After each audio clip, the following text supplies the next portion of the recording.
name is Joan Bolduc. I'm the director of the one-on-one adult literacy program in Wythe and Grayson counties.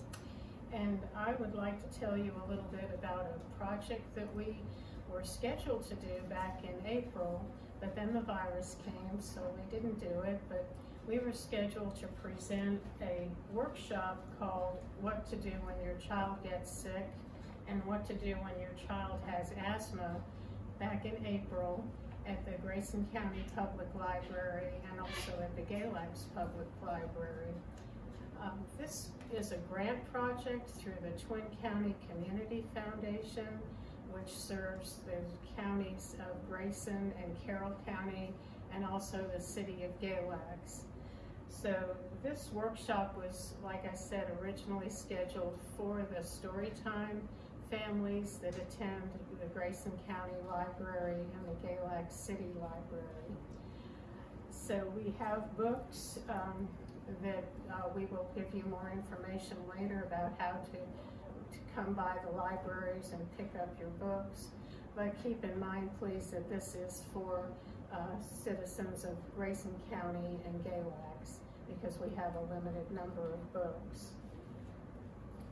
So the first book I'd like to tell you about, and these books are a few years old, so this has nothing to do with the virus, but it was just coincidental that the name of the book is called What to Do When Your Child Gets Sick. And it's a really easy to read book and easy to use for reference for any time that you're in doubt and wonder if you really need to get your child to a doctor, or if there's a lot you can do for your child at home. So what some of the things that are in this book are what to look for when your child is sick, when to call the doctor, how to take your child's temperature, what to do if your child has the flu, how to care for cuts and scrapes, and what to do for accidents, what to feed your child when he or she is sick, how to stop the spread of infection, how to prevent accidents around your home, and what to do in an emergency. And if you're in doubt, if you really think your child needs to have some medical attention, please do not hesitate to go to the emergency room or go to a clinic.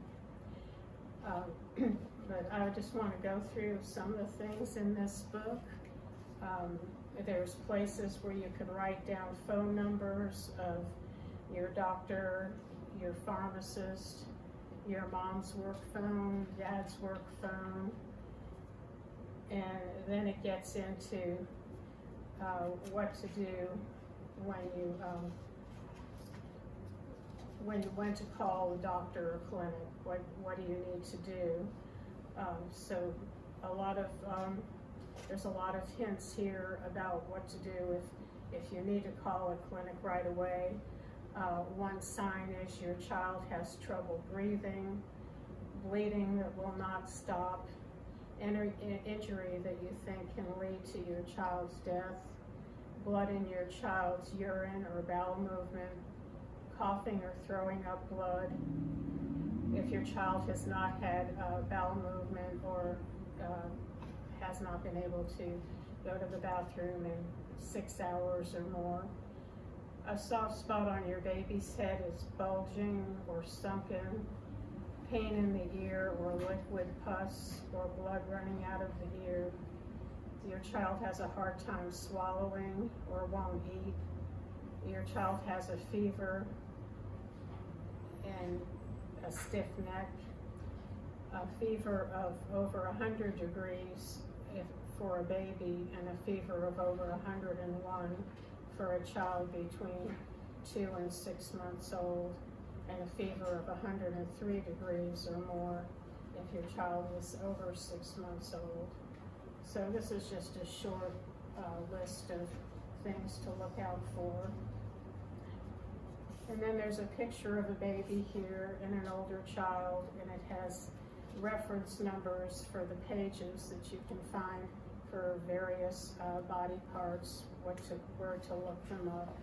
And I won't go over all of these, but these are all in the beginning of the book. And then in the table of contents, it talks about taking care of your sick child. It has a lot of information about a newborn baby, your child's eyes, your child's ears and nose, your child's mouth and throat, your child's breathing, your child's stomach. It talks about bedwetting and your child's skin, and what to do when your child gets hurt. So there's a lot of good safety tips that are included in this book. Things you can do to prevent an accident, which is really important, so you won't need to seek a doctor or a hospital. The first thing is never leave a young child alone for even a few seconds on sofas, changing tables, or shopping carts. Keep all crib rails up to your baby's crib at all times. Put safety locks on your windows. And of course, keep matches and lighters away from your child. And make sure all your smoke detectors are working and have a fire extinguisher that works. So these are just some real practical tips that you can look up and have this book so you can keep it as a reference book.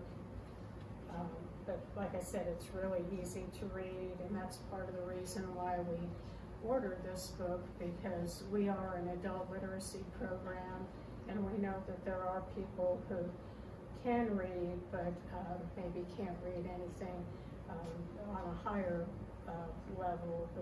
But this is real simple, and even if you can read at a higher level, I always appreciate something that is simple and easy to read. This is some tips about choking. There's a circle here that says never give a child under 3 any object smaller than this. So a lot of this is prevention for the safety tips. How you can prevent drowning by not having your child around water, because a young child can drown even in a bucket of water. So it's got a lot of good tips about that. There's also a tip about poisoning. Do not leave your child somewhere where they can get access to any kind of medicine or poisons, because they might think the medicine is candy and take it. So there's also a section about the fever, how it goes into more detail about how high the fever is, how much medicine to give your child, a lot of information about a newborn baby, like I said, your child's eyes, a section about pink eye, and I think back here there's also a schedule of all the immunizations that your child needs to have.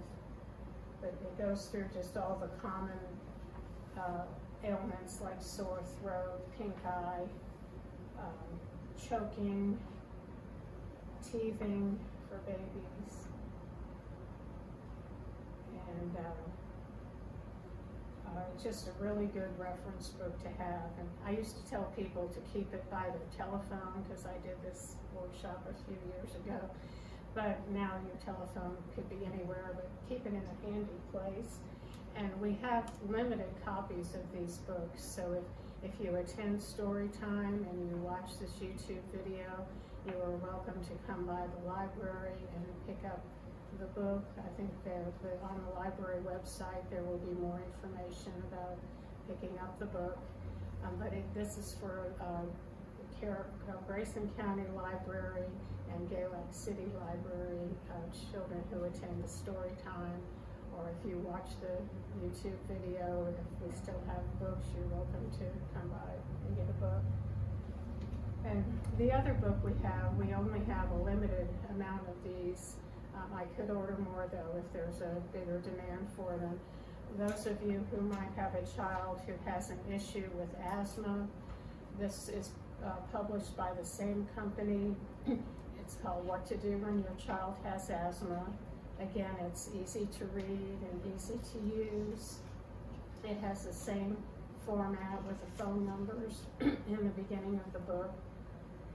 And it goes through the different symptoms of asthma and explains what it is, what you need to know, what you can do at home, and when to call a doctor or a nurse.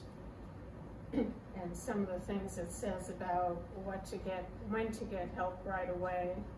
If your child's breathing is faster than normal, if the skin is sucked in between your child's ribs or the throat, if the child is struggling for breath and has trouble talking, if they can't count to 10 without taking a deep breath, if the child coughs without stopping, or if the child's lips or nails are blue, this is when you need to get help right away. Get your child into an emergency room or call for an ambulance.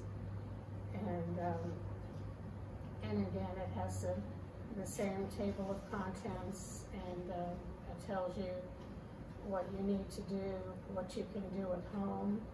You can learn more about asthma. You can learn what your child's early signs are, so you can give medicine before the asthma attack gets worse, and talk to your family about your child's asthma, and teach adults who care for your child about asthma, and maybe give them a copy of this book if they're caring for your child.